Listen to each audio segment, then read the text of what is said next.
The phone rang just after midnight. A voice I didn't know said the words that split my world in two. Stroke. Massive bleeding. They did everything they could. I sat there, cold and weightless, as the library lights flickered above me. By morning, our father was gone. Lan was 15, small, trembling, her black dress too big for her shoulders. People came with flowers and casseroles, their sympathy heavy like fog. I couldn't cry. I just stood near the window, counting the zeros on the bank papers. 120,000 in debt. Business loans. Back taxes. Foreclosure pending. 2 weeks later, men in gray uniforms carried out our lives piece by piece. The wrench sets. The rusted coffee maker. The sign that once read, Lamb's Auto Repair. Lan watched from the porch, silent, her fingers twisting the hem of her skirt. That night, we walked to the cemetery under a sky bruised with clouds. The grass was wet and cold under my knees. The gravestone looked too clean, too final. "I'll take care of her, Dad," I whispered. "Whatever it takes." The wind answered with a low cry through the trees. Whatever it takes became a law written in exhaustion. We moved into a one-bedroom apartment that smelled of dust and metal. The locks clicked twice every night before I slept. Morning came early. I poured coffee for strangers at a corner cafe before sunrise. Smiles were part of the uniform. Afternoons, I answered phones at a dentist's office. Evenings, I stocked shelves under humming fluorescent lights. The numbers in my notebook became my lifeline. Rent, electricity, groceries. Every dollar had a purpose. Lan's textbooks stacked beside mine, each one a promise. I watched her study by the dim kitchen bulb, lips moving silently. She was trying so hard to make my sacrifices mean something. Once, I found her crying over a rejection letter. She didn't get into her dream school. Her hands shook as she held the paper out to me. "It was our only chance," she said. "No," I told her. "We'll find another door." I said it with more confidence than I felt. That night, I pawned our mother's old earrings. The next week, I dropped my night classes to pick up extra shifts. The world kept demanding more, and I kept giving. Sleep became a rumor. Dreams were a luxury I couldn't afford. Still, each paycheck brought us one step further from losing everything again. Sometimes I caught Lan watching me with guilt in her eyes. I always smiled and told her we were fine.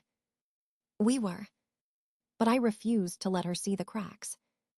She deserved a life where promises didn't break. So I worked and counted and endured. Every bruise, every blister, another reminder.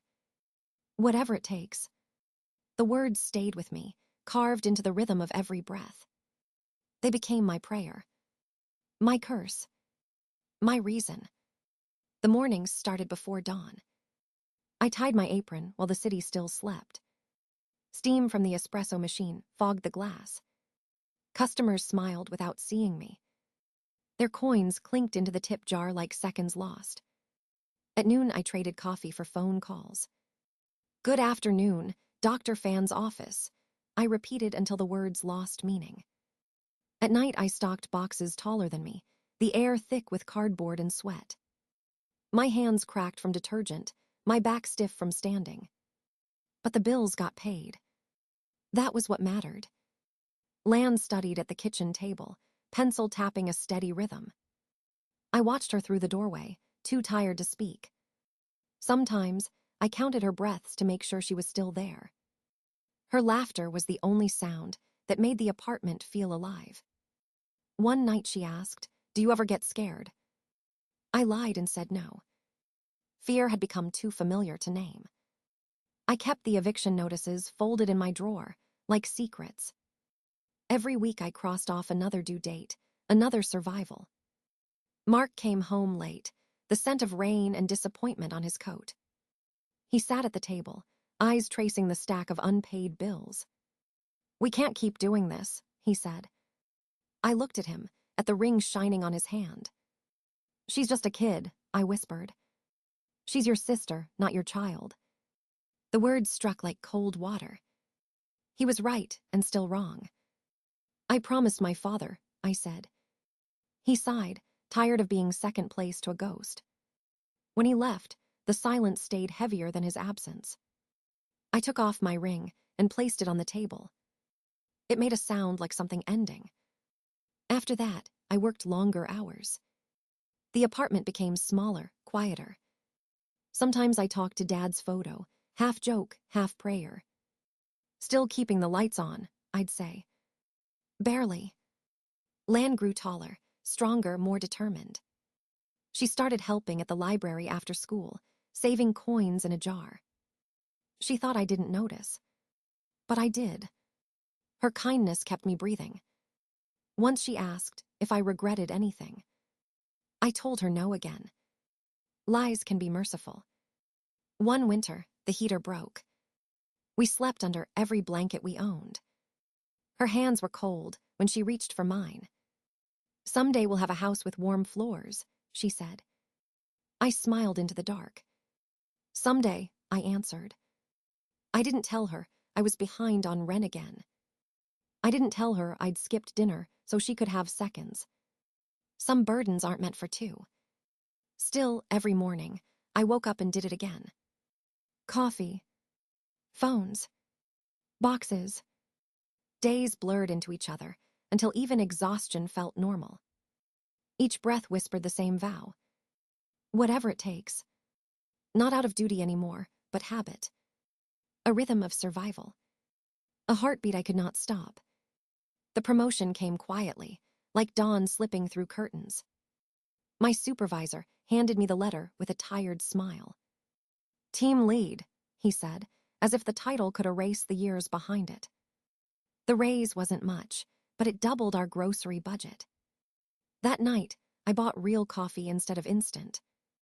Lan laughed at the smell, rich and sharp like victory. She was finishing her last year of college then. I watched her walk across the stage in her black gown, sunlight in her hair. Pride burned in my chest, clean and painful. Dad's voice echoed in memory. My girls are going to college, both of them. I hadn't finished mine, but she did, and that was enough. Later, 2 old classmates invited me to coffee. Marcus and Leon. They talked about building something new, something ours. A software system for warehouses. I listened, cautious but curious.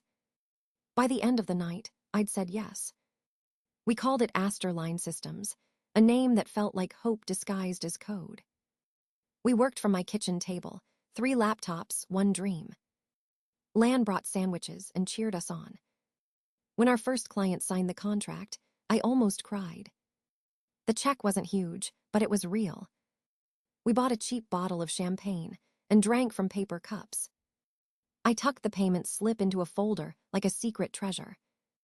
It meant rent without fear, tuition paid on time, a life with edges softening. The nights grew longer, filled with lines of code and spreadsheets. I stopped checking dating apps after the 5th canceled dinner. Lan's world bloomed, friends, trips, laughter. Mine shrank into pixels and deadlines. Sometimes I stared at the screen until the numbers blurred.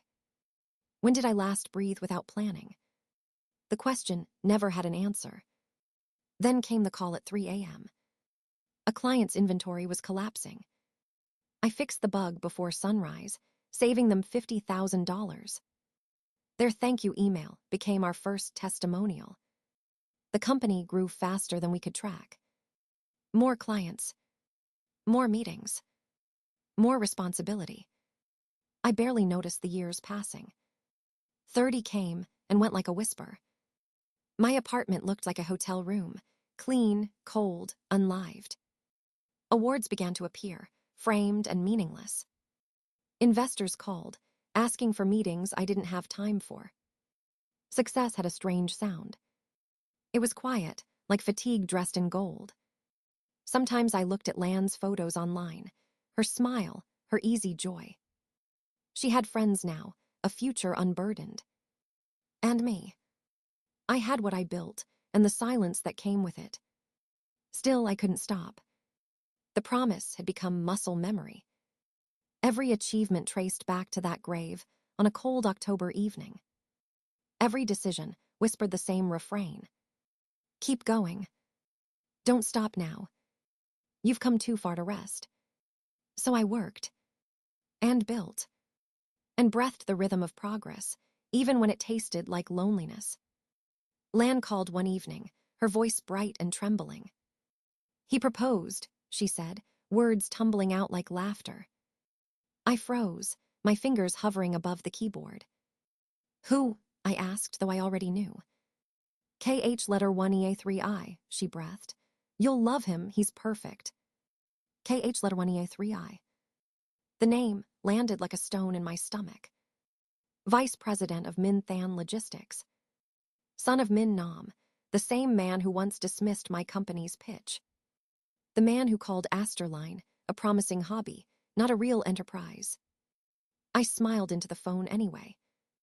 I can't wait to meet him, I said, voice steady, heart not. That night, I opened my laptop and typed his name into search bars. Photos filled the screen, awards, conferences, charity galas. In each picture, his father stood nearby, confident, untouchable.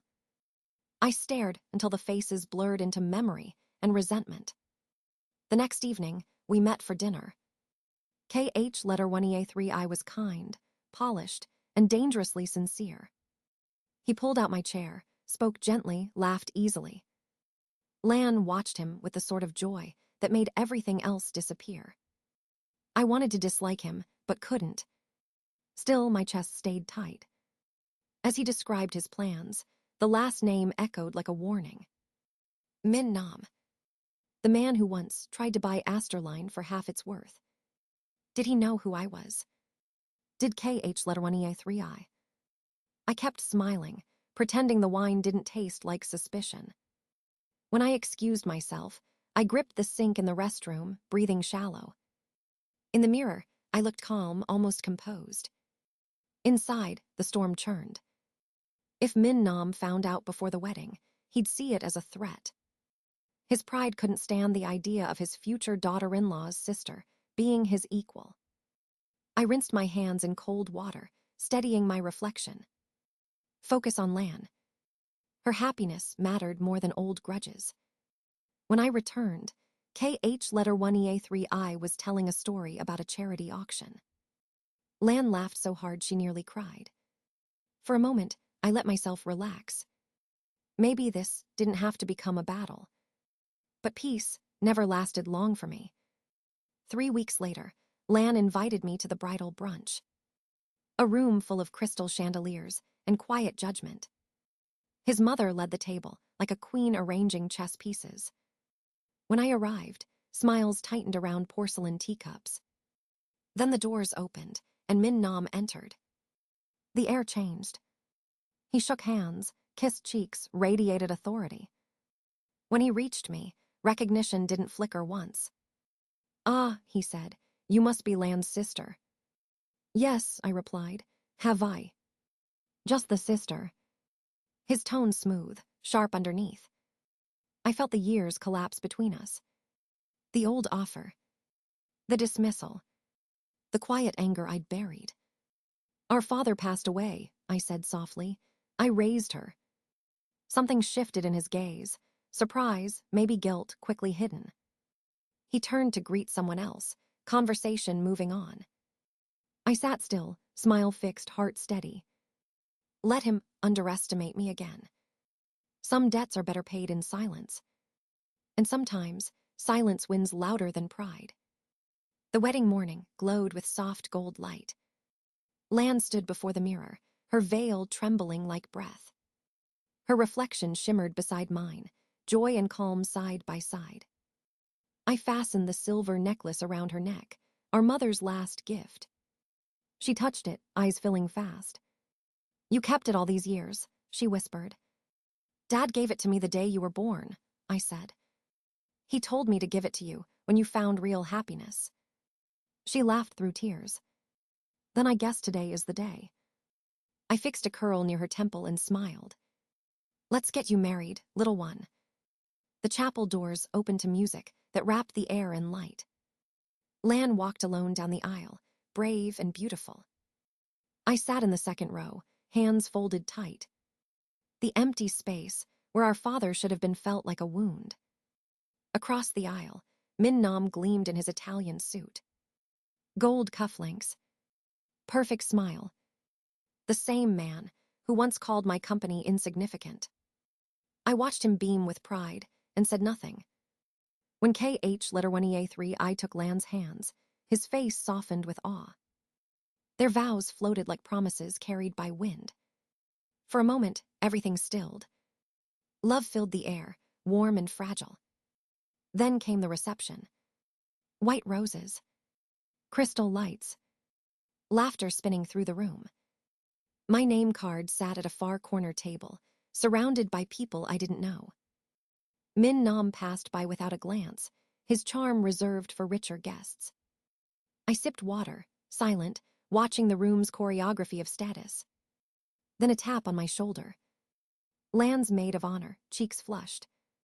"They added you to the speech list," she said. After the best man, Lan insisted. My stomach dropped. I hadn't planned words. But how could I refuse her? When the DJ called my name, the room fell into a hush. I took the microphone and let the silence breathe. "My sister has always been an exceptional judge of character," I began. "When our father died, she didn't ask what would happen. She just said, 'We'll figure it out together.'" Forks paused midair. I kept going, voice steady, heart shaking. We lived in a one-bedroom apartment where the heater broke more often than it worked. We shared soup for Christmas and laughter when there was nothing else. She studied harder than anyone I knew. Lan's eyes shone, tears glittering under the lights. "And now," I said, turning toward KH1E3I, "she's found someone who looks at her like she's magic." Then I paused, meeting Min Nam's gaze. "And yes," I added softly, "some of you might know the company I co-founded, Asterline Systems." Recognition rippled through the crowd. His glass froze halfway to his lips. "But that's not why I'm here," I said. "I'm here because she made every sacrifice worth it." Applause erupted, filling the hall with thunder. Lan ran to me, arms around my shoulders, whispering, "I love you." I finally let the tears fall. For once, they felt like release, not burden. The promise I made years ago had come full circle. Whatever it takes. I had kept it. The night after the wedding felt strangely quiet. The applause still echoed somewhere deep in my chest. Messages flooded my phone. Congratulations, compliments, business cards. Investors wanted meetings. Reporters wanted quotes. I turned them all down. That night wasn't about me. It was about Lan and the life she had built, the peace she had earned. I watched her dance with KH1E3, I one last time before leaving the hall. Their laughter followed me out into the garden, soft as the wind. Under the lights, I finally exhaled. The weight I'd carried for half my life loosened, inch by inch. For once, the silence didn't ache. A week later, I sat in my office surrounded by polished glass and awards.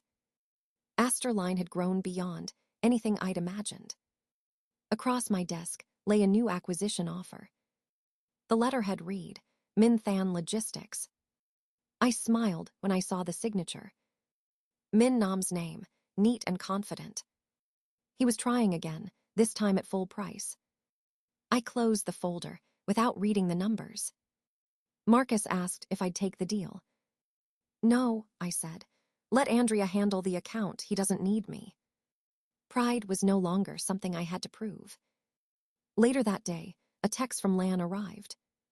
She and KH1E3I had returned from their honeymoon, glowing and sun-kissed. She wrote, "Dinner tonight. Dad would be proud of you." I stared at the message for a long moment, smiling. At dinner, she asked when I'd last taken a vacation. I laughed, stirring my drink. "Maybe 5 years ago." She frowned. "Then it's time. You've earned one." I wanted to argue, but her tone mirrored mine from years before.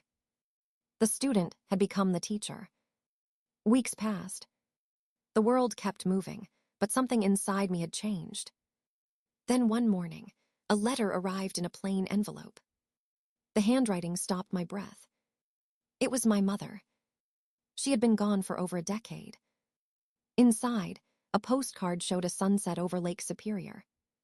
The message read, "I saw you on the live stream. You raised her well. I'm sorry." 12 words. No return address. No explanation. Just closure.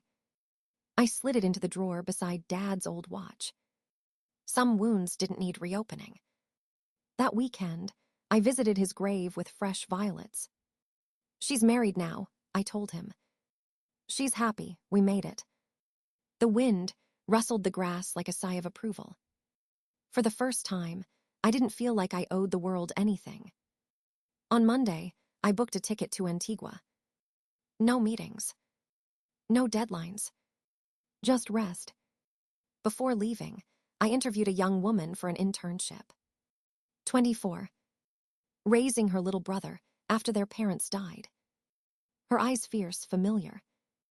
"I taught myself database coding," she said. "I can learn whatever you need." I offered her the job and a scholarship for her brother. She blinked back tears, speechless. "Someone once helped me," I said. "Now it's my turn." When she left, I looked at the fatting sign on my office wall. Lamb's Auto Repair, still scratched, still proud. I touched the worn edge and whispered, "It's time to live my own chapter." The plain window framed a sky washed in gold. Clouds drifted like soft memories below my seat. For the first time in years, I wasn't rushing anywhere. My phone was silent, my calendar empty. I thought of Lan, her laughter echoing across a kitchen long gone. I thought of Dad, his calloused hands, his quiet pride. Even Mom's postcard no longer hurt when I remembered it. Everything had found its place, even the pain. I opened my journal and wrote a single line. "Some promises are not chains, but wings." Outside, the horizon shimmered like a promise kept. The engines hummed steady, like a heartbeat I could finally hear. I smiled, feeling lighter than I ever had before. Below me, the ocean stretched endless and forgiving. I closed my eyes and let the warmth of sunlight rest on my face. The past no longer owned me. The future no longer frightened me. I had done what I said I would. And now, for the first time, I could simply be. Just me. Free.